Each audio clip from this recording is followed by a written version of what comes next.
آج ہمارے سیشن کا جو وہ کتاب کی رونمائی ہے اور کتاب ہے اردو شاعرات اور نسائی شعور.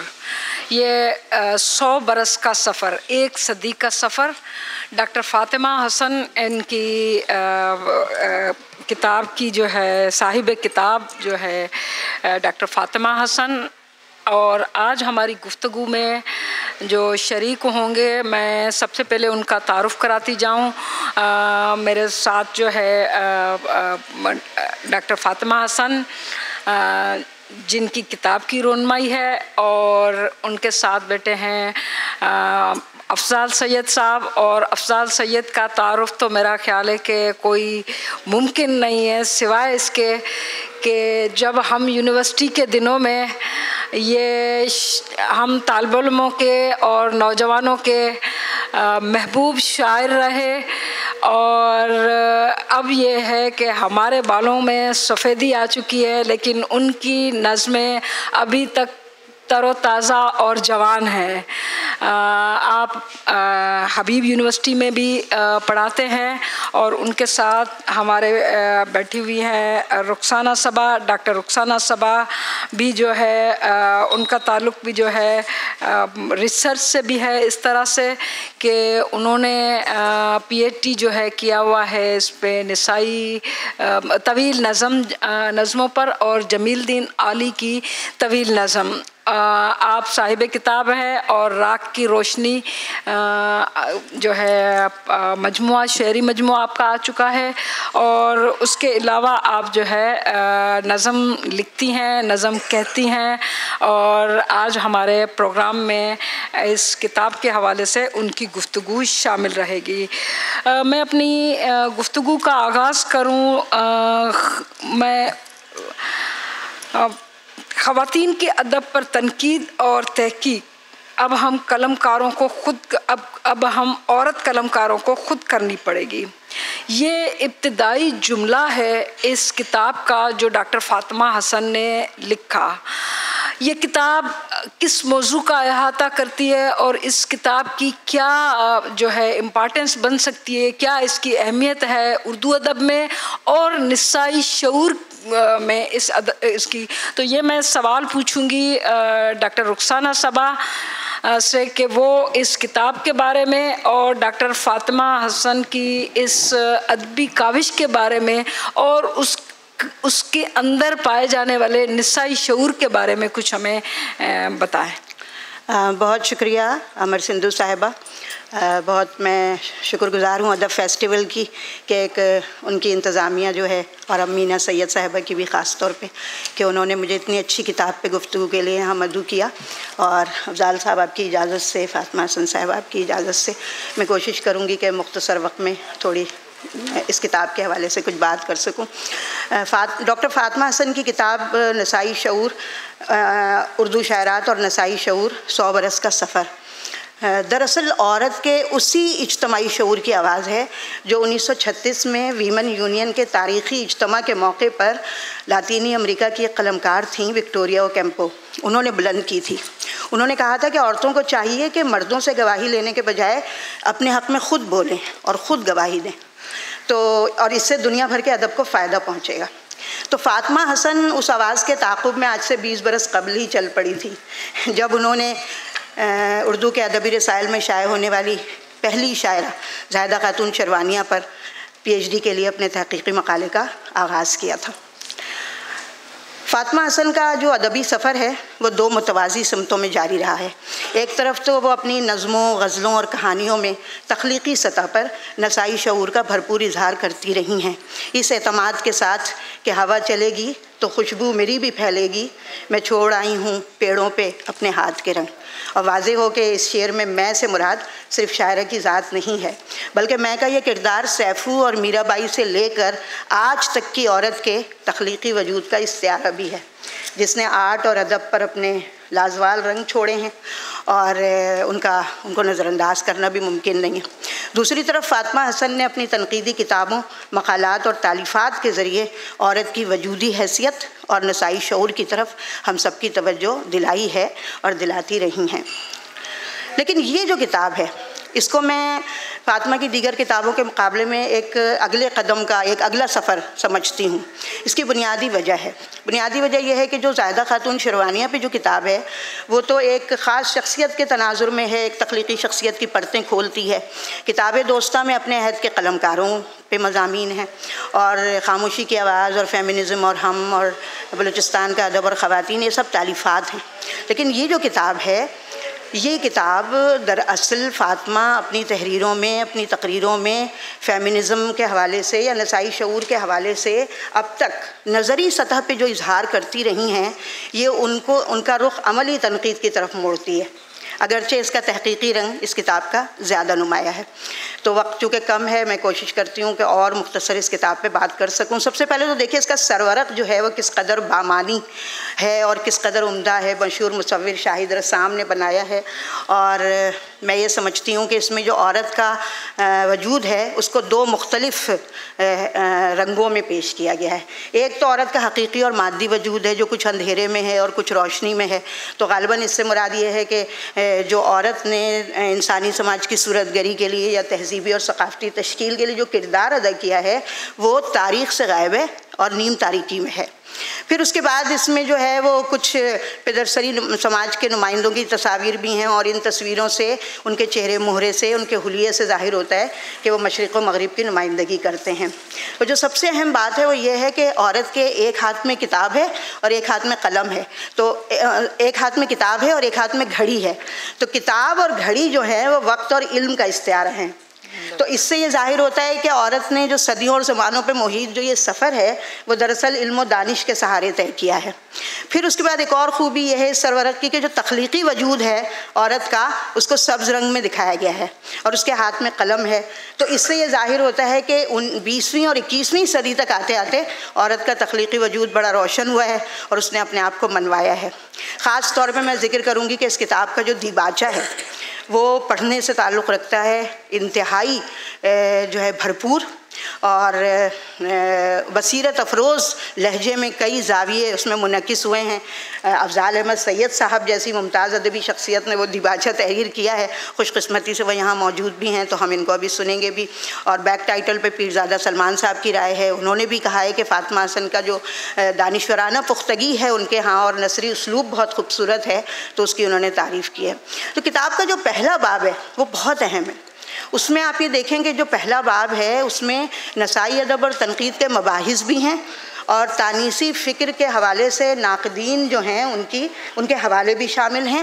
پھر اس کے بعد اس میں تاریخی تعصبات پہ کچھ سوالات بھی انہوں نے اٹھائے ہیں، اور شاعری اور فکشن سے کئی مثالیں دے کے یہ ثابت کیا ہے کہ تاریخ ادب اردو سے عورت کو کس طرح جان بوجھ کے بے دخل کیا گیا، کس طرح نظر انداز کیا گیا، جبکہ تخلیق کار عورت تو ہمیشہ سے موجود ہے۔ تو یہ ایک بات ہے، اور ایک اور بات کی طرف بھی یہ کتاب ہمیں متوجہ کرتی ہے کہ جو 18ویں صدی تھی تو اس میں جو لطف النساء امتیاز اور محلقہ بائی چندہ جیسی جو خواتین تھیں تو ان کی کاوشیں جو ہیں وہ عورت کے خلاق ذہن کا پتہ دیتی ہیں، لیکن وہ 18ویں صدی اور 19ویں صدی کی جو خواتین تخلیق کار ہیں ان کا ذکر یا تو تذکروں میں ہے ہی نہیں، یا اگر کہیں ہے بعض تذکروں میں تو وہ اب دستیاب نہیں ہے زیادہ۔ تو البتہ 20ویں صدی کی تیسری دہائی میں زاہدہ خاتون شروانیہ وہ خاتون ہیں، وہ پہلی خاتون ہیں جن کے ہاں موضوع اور اسلوب ہر دو سطح پر جو ہے بہت گہرا نسائی شعور نظر آتا ہے، اور یہی وجہ ہے کہ فاطمہ نے جو دوسرا باب ہے پاکستان کی نظم نگار خواتین، اس کا آغاز اسی شاعرہ کے ذکر سے کیا ہے جن کا مجموعہ 1921 میں لاہور سے شائع ہوا تھا آئینہ حرم کے عنوان سے، اور اس باب میں 70 سے زائد شاعرات کی عمدہ نظمیں اور تعارف بھی شامل ہیں۔ پھر تیسرے باب میں ہندوستان کی نظم نگار خواتین کا ذکر ہے، اگرچہ تعداد بہت کم ہے۔ اس کی وجہ کیا ہے کہ ہندوستان سے اب کتابیں آنا بند ہو گئی ہیں تو دستیاب نہیں ہیں، لیکن فاطمہ نے کوشش یہ کی ہے کہ جو بہت اہم شاعرات ہیں ہندوستان کی ان کا ذکر ضرور شامل ہو جائے۔ اور آخری باب میں جو ہے وہ غزل گو خواتین ہندوستان اور پاکستان کی۔ تو قصہ مختصر یہ ہے کہ میں اس بات کو صرف چند نکات میں سمیٹوں گی کہ اس کتاب کی بنیادی خوبیاں کیا ہیں۔ اس کتاب کی دیکھیں سب سے پہلی بات اس کتاب کی یہ ہے کہ اس میں شاعرات کی نظموں اور شاعرات کا جو انتخاب کیا گیا ہے وہ موضوع اور اسلوب کے آئینے میں جھلکتے ہوئے گہرے تانیسی شعور کی روشنی میں صرف کیا گیا ہے، اور یہی وجہ ہے کہ افضال احمد سید صاحب نے بھی اسے تذکرے کے بجائے نسائی شعور کی تاریخ کہا ہے اس کتاب کو۔ دوسری بات یہ ہے کہ نسائی ادب اور نسائی تنقید کے ضمن میں جو ہے وہ بعض مفروضوں کو بھی مسترد کیا گیا ہے اور کچھ غلط فہمیوں کا بھی انہوں نے ازالہ کرنے کی کوشش کی ہے۔ پھر اس کے بعد ایک اور بات یہ ہے کہ تاریخ پہ جو بالادست طبقات کی اجارہ داری رہی ہے اور عام افراد اور کمزور جو طبقہ ہوتا ہے ہمارا، اور حقائق کو نظر انداز کرنے کا رویہ یا عورت کو تاریخ کے اندھیرے میں رکھنے کا چلن، تو اس کے حوالے سے بھی انہوں نے سوالات اٹھائے ہیں۔ اور پھر یہ بھی کہا ہے کہ تاریخی تجزیے کا جو عمل ہے اور تشکیل ہے اس پہ ہمیں دوبارہ توجہ دینی چاہیے۔ اچھا، دو باتیں اور ہیں اس حوالے سے۔ ایک تو یہ کہ بنیادی طور پہ آپ اس کتاب کو دیکھیں تو اس کا رنگ تحقیقی نظر آتا ہے، لیکن اگر گہری نظر سے مطالعہ کریں تو فاطمہ نے تعارفی نوٹ بھی تحریر کیے ہیں ہر شاعرہ کے بارے میں۔ تو میں یہ دیکھتی ہوں کہ اس میں شاعرات کے جو شعور و ادراک ہے ان کا، یا ان کے محسوسات و جذبات ہیں، یا ان کے موضوعات و اسالیب ہیں، یا ان کے تراکیب و استعارات ہیں، یا پھر ان کا پر اعتماد لب و لہجہ ہے، یا تصور وقت کی پیشکش ہے، یا مزاحمتی اسلوب ہے۔ تو ان سب چیزوں کو فاطمہ نے جب کہا ہے تو حالانکہ وہ اشارے ہیں، صرف تنقیدی اشارے ہیں، لیکن وہ ہمیں ایک وہ دیتے ہیں، ہماری فکر کو آگے بڑھاتے ہیں۔ اور آخری بات میں یہ کہنا چاہوں گی کہ یہ جو کتاب ہے اگرچہ اس میں نسائی جو ادب ہے، نسائی ادب جو ہے اس کے متنوع موضوعات، مابعد جدیدیت، تانیثیت اور عورت کے فکری اور فنی سفر کے حوالے سے بہت سارے ایسے باتیں ہمیں ملتی ہیں جو تحقیق کے نئے دریچے کھولتی ہیں۔ اور ایک اور بات کی طرف بھی یہ کتاب ہمیں آمادہ کرتی ہے کہ نسائی شعور کی تاریخ جو ہے وہ باقاعدہ مرتب کی جائے۔ تو میں یہ سمجھتی ہوں کہ یہ جو کتاب ہے، یہ پوری کتاب فاطمہ کا ایک بہت مشہور شعر ہے، اس کی توسیعی شکل ہے کہ آنکھوں میں نہ زلفوں میں نہ رخسار میں دیکھیں، مجھ کو میری دانش میرے افکار میں دیکھیں۔ بہت شکریہ، آپ نے بہت اچھا احاطہ کیا، خاص طور پر کتاب کے موضوع کے حوالے سے اور فاطمہ حسن کی اپنی تحقیق کے حوالے سے۔ نہ صرف نسائی شعور کے بارے میں آپ نے جو ہے مختصراً بتایا کہ کتاب کا جو ہے موضوع کیا ہے اور اس کا جو ہے کانٹینٹ جو ہے اس کا مواد کیا ہے۔ میرا اپنا ذاتی خیال یہ ہے کہ دراصل جب ہم خواتین کے ادب کی بات کرتے ہیں تو وہ صرف خواتین کے ادب کی بات نہیں ہوتی، وہ ایک فرد کے شعور کی بات ہے جو پدرسری سماج جو ہے اس پر دبیز جو ہے ایک وہ گہرا جو ہے پردہ ڈال دیتا ہے۔ اور اس حوالے سے کیونکہ ہمارے پاس ابھی جو ہے ڈاکٹر فاطمہ نے جو ہے اس میں کچھ حوالے بھی دیے ہیں ہماری خواتین تخلیق کاروں کے، اور ان میں سے تنویر انجم صاحبہ بھی موجود ہیں اس نشست میں جو ہے سننے والوں میں سے۔ تو ایک تھوڑا سا اس میں ایک قدم ہم آگے جاتے ہیں، اور اس ایک قدم آگے جانے والا جن کو جو ہے افضال سید صاحب نے آپ نے پیش لفظ میں بہت اچھے طریقے سے وضاحت کی ہے کہ یہ دراصل جو عام خیال ہے، جو عام مغالطہ پایا جاتا ہے کہ عورت اور مرد کے کہیں پر مقابلے کی بات ہو رہی ہے، کہیں پر ان کی جو ہے ایک جیسے باکسنگ کے رنگ میں کھڑا کر دیا ہے کہ اب وہ دونوں کون کس کو جو ہے حاوی آتا ہے۔ لیکن آپ نے جیسے بات کی ہے کہ یہ ایک ارتقائی شعور کی بات ہے کہ تاریخ کے ان صفوں میں جہاں عورت مسنگ ہے، جہاں عورت نظر نہیں آتی، تو آپ نے اس سلسلے کو تاریخ کے سلسلے سے جوڑا ہے۔ افضال صاحب، آپ اس پورے جو ہے عورتوں کے ادب والے حصے کو کس طرح دیکھتے ہیں کہ ایک تو یہ کہا جاتا ہے کہ زنانہ ڈبہ، پھر دوسرا یہ ہے کہ 33 مارکس، تو آپ اس پورے جو ہے اس کتاب کے اندر آپ اس کو کس طرح سے دیکھ رہے ہیں؟ بہت شکریہ۔ میرے خیال کتاب پر تو بہت اچھی گفتگو رخسانہ صاحبہ نے کر لی۔ میں تھوڑی سی بات بتاؤں گا، جیسے کہ کہا گیا اور فاطمہ نے بھی لکھا کہ جو ادب کی تاریخ ہے اس میں عورت غیر حاضر ہے، تو ایسا نہیں کہ وہ نہیں آئی اور اسے بے دخل کیا گیا۔ اور اس کی بڑی مثال ہے، مثال طور پر آب حیات آپ لے لیں تو لگتا ہے کہ ہندوستان میں تو عورتیں رہتی نہیں تھیں، اور کچھ تذکرے بھی ہیں۔ اچھا، جہاں تذکرے آتے ہیں وہاں جیسے ابھی محلقہ بائی چندہ کا نام لیا گیا، تو پھر اس کی تذلیل کی جاتی ہے. یہ کہا جاتا ہے کہ یہ ایک طوائف تھی. وہ طوائف تھیں، ٹھیک ہے، اس سے تو کوئی فرق نہیں پڑتا کہ وہ شعری مرتبہ ان کا کیا تھا، تخلیقی طور پر وہ کیسی تھی. تو ہم نے پڑھا، آپ سب نے پڑھا ہوگا یہ گردش رنگ چمن. وہاں قرۃ العین حیدر نے یہ محلقہ بائی چندہ کا ایک شعر لکھا ہے. وہ شعر میں پڑھتا ہوں کہ کرتا ہے مجھ کو دیکھ کے کیوں جستجو تیغ، کرتا ہے مجھ کو دیکھ کے کیوں جستجو تیغ، سر ہے میرا حباب سرے آب جو تیغ. اچھا ٹھیک ہے، شعر تو خیر بہت خوبصورت ہے، لیکن آگے جو جملہ لکھا ہے، اور یہ میں نہیں کہہ رہا ہوں، ایک آخری مقام پر جو اردو ادب اور فائز ہیں جو خاتون، وہ کہہ رہی کہ یہ شعر غالب کا پریکرسر ہے. آپ سمجھ سکتے ہیں کہ محلقہ بائی چندہ کا کیا مقام ہے. اگر وہ یہ کہہ رہی ہیں کہ غالب متاثر ہوئے تھے ان کی شاعری سے، تو آپ غالب کے بارے میں 20,000 کتابیں پڑھیں گی، کہیں یہ تذکرہ آئے گا؟ آیا ہے؟ آ سکتا ہے؟ نہیں آئے گا، چونکہ ایک جبر کا ماحول ہے. یہاں جو فاطمہ نے اس میں لکھا ہے اور جو کتاب مرتب کی ہے زیخن شین پر، تو اس پر وہ خود کہتی ہیں کہ جو ان کا گھرانہ تھا وہ ایک لحاظ سے روشن خیال تھا، تو انہیں تعلیم کی اجازت تو مل گئی لیکن اظہار خیال کی نہیں ملی، کہ وہ جو کچھ لکھ رہی ہیں وہ شائع نہیں کروا سکتی تھیں. شاید وہ مختلف ناموں سے کرا رہی تھیں اور پھر ایک وہ مخفف انہوں نے اختیار کیا. تو ایک تو اردو ادب کی خواتین کی ہم سب کی بہت بد نصیبی ہے کہ وہ 27 سال کی عمر میں وہ اس دنیا سے چلی گئیں، ورنہ جو ان کے موضوعات تھے، جو ان کی شاعری تھی، وہ سب کچھ تھا اس میں.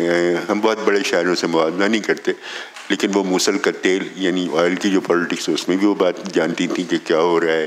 کسانوں پر بھی وہ نظمیں لکھ رہی تھیں، تو وہ ایک بڑے احاطے خود شاعری میں سمیٹے ہوئی تھی. لیکن اس کے بعد یہ نہیں ہوا کہ نہیں لکھا گیا، لوگ لکھنے لگے، دھیرے دھیرے ایک راستہ بنا. اور اب جو موجودہ دور میں آج ہم جب بیٹھے ہیں تو شاید کچھ بددیانتی ہو شاعرات کے ساتھ، لیکن اردو کا کوئی تذکرہ، کوئی رسالہ، کوئی اینتھولوجی ایسی نہیں ہے جس میں کہ ایک بہت بڑی تعداد میں خواتین بھی موجود نہیں ہوں. اور اس کے لیے جیسا کہ فاطمہ نے بھی کہا، رخسانہ صبا صاحب نے بھی اس کا حوالہ دیا کہ خود لکھنا ہوگا، خود اپنی کاوش کو آگے لانا ہوگا. کوئی مانتا نہیں ہے کسی کو بھی، کہیں بھی منوانا پڑتا ہے، اور وہ منوانے میں قربانی بھی دینی پڑتی ہے، تکلیف بھی اٹھانی پڑتی ہے، اور برا بولا تو بہت سننا ہی پڑتا ہے. یہ سب آپ خواتین جانتی ہیں اس بات کو. تو یہ بہت اچھی کوشش ہے اور مجھے بہت خوشی ہے کہ فاطمہ حسن نے اردو کے شاعرات کو جمع کیا. اچھا، ایک اور بھی مسئلہ ہے، شاعری کے ساتھ شاید یہ سمجھا جاتا ہے کہ یہ کوئی ہمارا اخلاق خراب کر دیتی ہے، عشق و عشق سکھاتی ہے، پناہ کرتی ہے.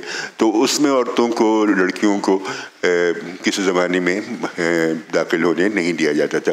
ہم اردو نسل دیکھیں تو اس میں موجود ہیں بہت، مطلب اگر ہم مرتوں کا نام لیتے ہیں تو فوراً حسن چغتائی بھی ان کے برابر آ کے کھڑی ہو جاتی ہیں. پھر قرۃ العین حیدر کا تو کوئی یعنی موازنہ ہی نہیں ہے کسی سے. اور ایک بڑی طویل فہرست ہے جو سر فہرست جو اردو کے ادیب ہیں فکشن کے، اس میں خواتین شانہ بشانہ ہیں، بلکہ بہت مقام پر وہ مردوں سے اگر ہم اس طرح تقسیم کریں تو آگے ہیں. شاعری میں تھوڑا ان کو مشکل ہوتی ہے کیونکہ شاعری اور بھی چیزوں کا احاطہ کرتی ہے. اب جیسے میں نے کہا اور میں ہمیشہ اس کو سمجھتا ہوں اور ایک طریقے سے میں اظہار بھی کر دیتا ہوں کہ مجھے وہ شاعری پسند نہیں آتی جس میں کہ مردوں کو ایک طریقے سے مد مقابل لایا جائے اور پھر ان پہ الزام تراشی یا ان کو پھانسی پہ چڑھانے کی باتیں ہوں. تو وہ آپ کر سکتے ہیں کہ اس کے جواز کے ساتھ، لیکن صرف نعروں کی صورت میں تو وہ اس کی کوئی اہمیت نہیں ہے.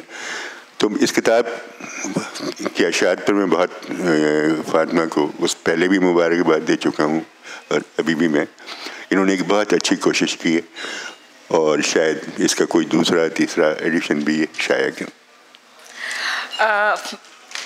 بہت شکریہ آپ کا. اور آپ نے جو ہے کہا کہ جو یہ کسی مقابلے کی بات نہیں ہے، ادب کے اندر اس کے اظہار کی غیر حاضری کو محسوس کرتے ہوئے عورتوں کے تخلیقی کام کی غیر حاضری جو تھی اس کا نوٹس لیا گیا. فاطمہ آپ کے پاس آتے ہیں، تھوڑا سا میں جو ہے آپ سے ایک سوال کروں گی، اس کے بعد آپ سے کہوں گی کہ جو ہے آپ جو اس کتاب میں سے سنانا چاہے. سوال ایک بنتا ہے کہ افضال احمد سید صاحب نے جو ہے اپنے پیش لفظ میں یہ لکھا ہے کہ دنیا کا ادب جو ہے، خاص طور پر جو تانیسی تنقید نگار ہیں، انہوں نے مابعد جدیدیت یعنی پوسٹ ماڈرنزم اور پوسٹ ماڈرنزم اور اس کے بعد جو ہے دنیا پوسٹ فیمنزم یا آپ کہہ سکتے ہیں مابعد تانیسی ادب اس میں داخل ہو چکی ہے تنقیدی حوالے سے. آپ سے سوال یہ ہے کہ کیا آپ محسوس کرتی ہیں کہ پاکستان کے ادب کا جو منظر نامہ ہے، اس منظر نامے کے اندر کیا خواتین واقعی جو ہے اب اس مرحلے کو پار کر چکی ہیں کہ وہ اپنے آپ کو جو ہے بار بار ان کو کہنا نہ پڑے، بار بار ان کو بتانا نہ پڑے کہ جب تنقید مرد تنقید نگاروں کی طرف سے جب عورتوں کی تخلیقات پہ جب بات ہو تو ایسا نہ ہو کہ کشور ناہید کا مقابلہ تنویر انجم کے ساتھ کیا جائے، فہمیدہ ریاض کو خالدہ حسین کے ساتھ جو ہے ان کا آپس کا تقابلی جائزہ لے کر اور یہ کہا جائے کبھی اس طرح سے ہو سکتا ہے یا یہ مرحلہ پار ہو چکا ہے کہ جب ہم فہمیدہ ریاض کا ذکر کریں تو اس میں ہم جو ہے افتخار احمد صاحب کا یا ان کے ساتھ ہم ان کا موازنہ کریں اور خواتین کا آپس میں موازنہ چھوڑ دیں. کیا اب جو ہے نسائی شعور پہ جو تنقید نگار ہمارا ہے وہ یہ مرحلہ پار کر چکا ہے یا آپ سمجھتے ہیں کہ ابھی ہم نے بہت سارا جو ہے اس میں کام کرنا ہے؟ آپ اس کا جواب دیجئے، اس کے بعد پھر ہم آپ سے جو ہے کچھ اور سنیں گے. بہت شکریہ امر سندھو، آپ نے بہت اچھا سوال اٹھایا. یہ سوال مجھے تنگ کرتا ہے اور یہی نہیں کئی سوالات تنگ کرتے ہیں. جب بھی میں نے کہا تھا کہ اب خواتین کے ادب پر خواتین کو لکھنا پڑے گا، کیونکہ ہمارے سماج میں اتنے سارے تضادات ہیں. ایک طرف تو ہمارے کچھ مرد محققین اور نقاد تانیسیت پر بہت اچھا کام کر رہے ہیں. ترقی پسند تحریک کے ساتھ اس سوال کو ختم ہو جانا چاہیے تھا کہ ان کا رویہ عورت اور مرد کا نہیں تھا، ان کا جو مسئلہ تھا وہ سماج میں جو ہمارے طبقاتی عدم مساوات ہے اس کا تھا. لیکن اس وقت بھی ممتاز حسین جیسا بڑا ترقی پسند محقق اور نقاد ادب اور شعور کا سوال اٹھا رہا تھا، جس سے میں نے جو میرا پہلا حوالہ اس کتاب میں ہے وہ ممتاز حسین صاحب کی کتاب ادب اور شعور سے ہے، اور جس میں یہ لکھتے ہیں کہ آج یہ بات سارے سماجی علوم کی روشنی میں بالکل متحقق ہے کہ نفس انسانی روز ازل سے کوئی متعین اور غیر تغیر پذیر شے نہیں، بلکہ تاریخی ادوار میں ترمیم و اصلاح کی منزلوں سے گزرتا اور بدلتا رہتا ہے. اس تغیر پذیری میں سماجی عوامل کے ساتھ ساتھ شعور ذات بھی کار فرما ہوتا ہے. چنانچہ ادب جہاں ایک طرف ان تبدیلیوں کو مصور کرنے میں پیش رہا ہے، وہاں شعور کی روشنی میں ناپیمودہ راہوں کو اپنی خفیہ آبلہ پائی سے روشن بھی کرتا رہا ہے. تو یہ شعور کی جو تبدیلیاں ہیں ان کو ہم ادب میں دیکھتے ہیں، اور جب ہم اپنے ادبی رویوں میں دیکھتے ہیں تو ہم یہ دیکھتے ہیں کہ یہ کمپارٹمنٹ بنایا گیا ہے جس میں سے عورت کو نکالا گیا. اب جب میں نے تنقید پر، نسائی تنقید پر بات کی تو مجھ پر سارا الزام اور ہم سب عورتوں پہ آیا جتنے لکھ رہے تھے کہ آپ کمپارٹمنٹ بنا رہی ہیں. ہم نے کہا نہیں، ہم کمپارٹمنٹ توڑ رہے ہیں کہ وہ جو کمپارٹمنٹ بنایا گیا ہے ادب کا اس میں عورت کہاں ہے. اگر عورت کو آپ نے موجود پایا بھی ہے تو پھر ایک اور اس کو بھی ایک مستور کر کے اس کے لیے بھی ایک کمپارٹمنٹ بنا کے رکھا گیا ہے. مثلاً ہماری پوری ادبی تاریخ آ کر کہاں پہ شروع ہوتی ہے؟ شاعرات کے حوالے سے ادا جعفری پر. اب ادا جعفری، جیسا آپ نے کہا، ادا جعفری کا اگر مقابلہ کیا جاتا ہے، ان کی شاعری کو دیکھا جاتا ہے ان کے عصری حوالوں سے، تو کہیں ان کا حوالہ نہیں آتا. اسی طرح بہت سارے جو کنٹمپریری مرد لکھ رہے تھے انہیں معاف کر دیا جاتا ہے، لیکن اگر انہی احساسات اور انہی تجربات اور انہی لفظیات کو عورت استعمال کرتی ہے تو وہ فہمیدہ ریاض کی طرح معتوب ہو جاتی ہے.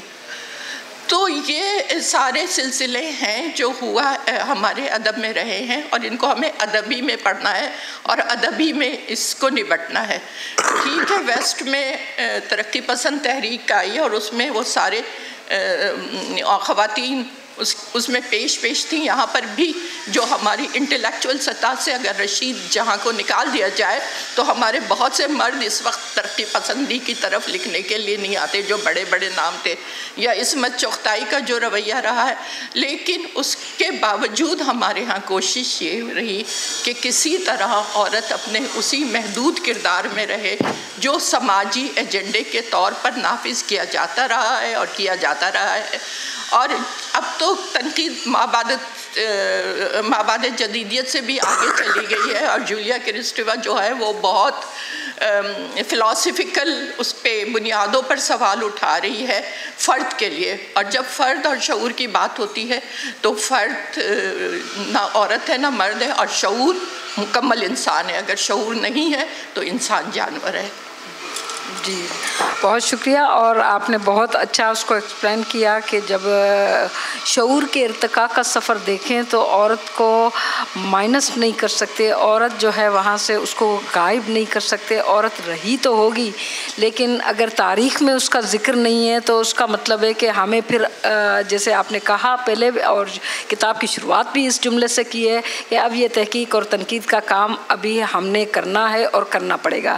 تو میں تھوڑا سا آپ سے اب گزارش کروں گی کہ کچھ آپ ان خواتین کی جو ہے تخلیقات کو جو ہے جن کو آپ کوٹ کرنا چاہیں آج کے دن کے حوالے سے، کہ انہوں نے اس نسائی شعور میں ان کی تخلیق کا کیا عمل دخل ہے اور ان کی کون سی تخلیق کو ہم اس نسائی شعور کی جو ہے مکمل تاریخ ان کے بغیر مکمل نہیں ہوتی. اس کا تو یہ دیکھیے کہ 100 برس کا احاطہ ہے، اور اس میں انہوں نے گنی ہے کہ 75 شاعرات ہیں. 75 تو وہ ہیں جو باقاعدہ ان کی نظموں کے حوالے دیے گئے ہیں، اور اس کے علاوہ بھی ہیں جن کے تذکرے آئے ہیں. مثلاً محلقہ بائی چندہ کا بھی آیا ہے اور امتیاز کا بھی آیا ہے. تو میں یہ کرتی ہوں کہ میں جس محفل میں ہوتی ہوں اور وہاں جو موجود شاعرات ہوتی ہے میں انہی کی نظم سنا دیتی ہوں، وہ فوری حوالہ بنتی ہے. اور ہر نظم جس کا میں نے انتخاب کیا ہے اس میں کوئی جہت ہے، کوئی شیڈ ہے، کوئی رنگ ہے اس نسائی شعور کا. اس لیے میں نے ان کے پوری کتاب سے اور کتاب کا حوالہ دے کے یہاں پر یہ سوال انہوں نے بھی اٹھایا تھا، انہوں نے بھی کہ ہندوستان کی شاعرات کیوں کم ہے. اس کی وجہ یہ ہے کہ کتابیں دستیاب نہیں ہو رہی تھی، اور یہ 100 برس کا سفر تھا. مجھے 2020 میں یہ کتاب شائع کر دینی تھی. تو اب سب سے پہلے تو میں امر سندھو آپ ہی کی نظم پیش کرتی ہوں. آپ کی نظم ہے اور اس کے کیوں ہے یہ آپ کتاب میں دیکھ لیجئے گا، یہ آپ خود سمجھ لیں گے، باشعور لوگ ہیں. یہ ان کی نظم ہے جاگتی آنکھوں کے سپنے. میں نے اپنی کوکھ میں انگارے بوئے تھے، خوشبو میرے وجود کو سنسار کر کے جلا وطن ہو گئی. اس دیس کی بکھری ہوائیں جب منظم ہوتی ہیں اگلے کی ڈنکے کی چوٹ پر سورج کو گالیاں دیتی ہیں. میں نے بولنے کی کوشش کی تو آوازوں نے آکٹوپس بن کر مجھ پر حملہ کر دیا. پھر بھی میں موہنجودڑو کے بیل کو اپنی نظم کا عنوان بنا کر لکھنا چاہتی ہوں، لیکن تجریدی نظم نیند اڑانے کے بجائے میرے بستر پر سو کر خواب دیکھنا چاہتی ہے۔ میں نے جب اپنے مسلسل جاگنے کا سبب ڈھونڈا تو معلوم ہوا میری پاگل ماں میری آنکھوں کے پپوٹے اور پلکیں کسی کو خیرات میں دے چکی ہے۔ میں کبھی بھی نہیں سو پائی، لیکن خواب میری آنکھوں میں گھونسلہ بنا کر سو رہے ہیں۔ اماں نے کہا تھا کہ اگر تم سو گئی تو تمہارے خواب جاگ اٹھیں گے۔ ان کی ایک اور نظم ہے، لیکن میں اتنا ٹائم نہیں، اس لیے میں اب عطیہ داؤد پر آتی ہوں۔ اپنی بیٹی کے نام۔ اگر تمہیں کاری کہہ کر قتل کر دے مر جانا، پیار ضرور کرنا۔ شرافت کے شوکے میں نقاب ڈال کر مت بیٹھنا، پیار ضرور کرنا۔ پیاسی خواہشوں کے ریگزار میں ببول بن کر مت رہنا، پیار ضرور کرنا۔ اگر کسی کی یاد ہولے ہولے تمہارے دل میں آتی ہے تو مسکرا دینا، پیار ضرور کرنا۔ وہ کیا کریں گے، بس سنساری تو کریں گے تم کو۔ تم اپنے جیون پل کا لطف اٹھانا، پیار ضرور کرنا۔ تمہارے پیار کو گناہ بھی کہا جائے گا تو کیا ہوا، سہ جانا، پیار ضرور کرنا۔ یہ ایک ماں ہی کہہ سکتی ہے اپنی بیٹی سے۔ اچھا، جہاں میں نے رخسانہ کا حوالہ دیا ہے، نہیں پہلے میں تنویر انجم کو سنا لوں، پھر میں رخسانہ پہ آتی ہوں۔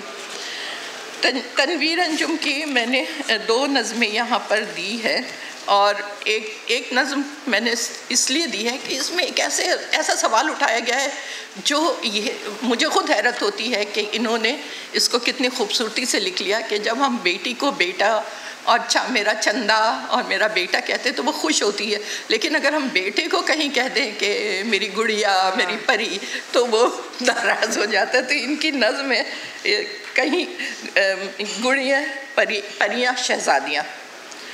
ایک ننھی منی گڑیا ناراض ہوتی ہے جب میں اسے ننھی منی گڑیا کہہ کر بلاتی ہوں۔ ایک اچھی پری شرمندہ ہوتی ہے جب میں بے دھیانی میں سب کے سامنے اسے اچھی پری کہہ بیٹھتی ہوں۔ ایک چھوٹی سی شہزادی غصہ کرتی ہے جب میں اس کی بار بار دی ہوئی ہدایت بھول جاتی ہوں اور اس کے گلے میں بائیں ڈال کر پھر کہتی ہوں میری چھوٹی سی شہزادی۔ ہمارے ننھے بیٹے بیٹیوں کے برعکس پسند نہیں کرتے جنس کی تبدیلی اور ماؤں سے کہلانا ننھی منی گڑیا، ایک اچھی پری، چھوٹی سی شہزادی۔ اب دیکھیے کتنے عورت کے شعور کی کتنی شیڈز اس میں ہیں۔ اب میں یہاں آ رہی ہوں اس باب میں، ایک جگہ میں نے باب تو نہیں بنایا، نظموں کا ایک ہی باب ہے، ایک جگہ میں نے سوال اٹھایا ہے جہاں اور بہت سے سوالات ہیں، وہاں پہ ایک سوال یہ ہے کہ زندگی اور وقت کے شعور کو کسی شاعر نے کس طرح لکھا ہے۔ وقت جو ہر لکھنے والے کا موضوع رہا ہے، ذات اور کائنات وقت کے گرداب میں معلق کیسی کیسی گتھیوں سے الجھتی رہی جن کو سلجھانے میں فلسفیوں اور شعراء نے صفات سیاہ کیے۔ ان کے تخیلات کی اڑان ماضی میں صرف مردوں کا بیانیہ رہی۔ عورت کی فکر نے اظہار کی راہ تلاش کی تو اس کی پرواز کی بلندی کو قرۃ العین حیدر کے ناولوں میں دیکھا گیا، مگر کیا شاعرات نے بھی خود وقت کی روح کو تامنے اور اپنے وجود کو اس سیل بلاخیز میں ڈوبتے ابھرتے محسوس کیا؟ تو یہ سوال اٹھا کر میں نے حوالہ دیا ہے راشد کی نظم کا حسن کوزہ گر، جو ایک وقت کے تعلق سے ایک بڑی نظم ہے، اور اس کا میں چند لائنیں سناتی ہوں کہ جہاں وہ اپنی بیوی اور بچوں کا ذکر کرتا ہے اور اپنی مجبوریوں کا ذکر کرتا ہے جہازات سے۔ جہازاد اس دور میں ہر روز وہ سوختہ وقت آ کر مجھے دیکھتی، چاک پر پابگل سر بزانو تو شانوں سے مجھ کو ہلاتی، وہی چاک جو سالہ سال جینے کا تنہا سہارا رہا تھا، وہ شانوں سے مجھ کو ہلاتی۔ حسن کوزہ گر ہوش میں آ، حسن اپنے ویران گھر پر نظر کر، یہ بچوں کے تنور کیوں کر بھریں گے، حسن محبت کے مارے محبت امیروں کی بازی، حسن اپنے دیواروں در پر نظر کر۔ یہ ایک مرد کا جو ہے نقطۂ نظر ہے، مرد کا تجربہ ہے اور اس کی اپنی بھی اس میں حالات کا جبر ہے. لیکن اسی پر پھر عشرت آفرید نے جہازات کا ایک حوالے سے پوری جہازات کے عنوان سے نظم پڑھی، اور اس میں جو ان کی لفظیات ہے وہ بھی عورت کی ہے. ٹائم کا بس تھوڑا سا اچھا ٹائم کا میں اس کو چھوڑتی ہوئی پھر میں تھوڑا سا حوالہ دے کے ان کا ختم کرتی ہوں. ہماری رخسانہ صبا کی ایک نظم ہے اور وہ بہت جہاں گرد، جہاں انہوں نے جہاں گرد سے سوال اٹھایا ہے اور بہت ہی طویل اور بڑی وسیع نظم لکھی ہے. میں اس کا بس چند لائن پڑھ کے ختم کرتی ہوں. جہاں گرد اب رات ہونے کو ہے، سرمئی شام کا یہ دھند لکا، شفق کا سفینہ ڈبونے کو ہے، سفر جنگلوں کا ہے، لیکن یہاں تک پہنچنے میں مجھ کو زمانے لگے ہیں. واہ. مجھے راستے آزمانے لگے ہیں، درختوں کے پتے ڈرانے لگے ہیں، میری روح میں اب سوالوں کے کچھ ناگ بھی پھن اٹھانے لگے ہیں کہ آغاز ہستی کے گہرے اندھیرے میں ایک دوسرے کی طلب راستے کا اجالا بنی تھی، وہ پہلی رفاقت کے جس میں تمہاری ہی تنہائی پہلا حوالہ بنی تھی، کشا در کشا زندگی کے نئے راستوں پر یوں ہی ہم چلے جا رہے تھے، حیات آفرینی کے دلدار موسم نمو پا رہے تھے، مگر تم نے اچانک کسی ساعت ہجر میں جانے کیوں ایک فصیل جدائی اٹھائی، رقابت کے آغاز کو مجھ سے منسوب کر ابد تک پھیلایا کیوں میرے راستے میں نئے فاصلے رکھ دیے اور فرقت کی چادر بچھا دی، جہاں گرد کتنے سوالوں کے افرید شکلیں بدل کر مجھے اپنی جانب بلانے لگے ہیں، رواق کوہن کے فسانے مجھے یاد آنے لگے. یہ تو ایک بہت چھوٹا سا حصہ، لیکن اس میں انہوں نے بڑی مثالیں دے کر اس پورے سفر کو جو عورت اور مرد کے درمیان تاریخ سے گزرتا ہے، سیفو سے لے کے آج تک ساری دنیا کے لکھنے والیوں کے حوالے سے یہ نظم لکھی. بہت شکریہ. اس کے ساتھ ہم اختتام کرتے ہیں اپنی نشست کا اس بات کے ساتھ کہ تاریخ میں شعور کا سفر، تنقید اور عورت کی تخلیق کا سفر ساتھ جاری رہے گا. ایک منٹ بس ایک تصویر تنویر بنا لے پھر ہم کر لیتے ہیں.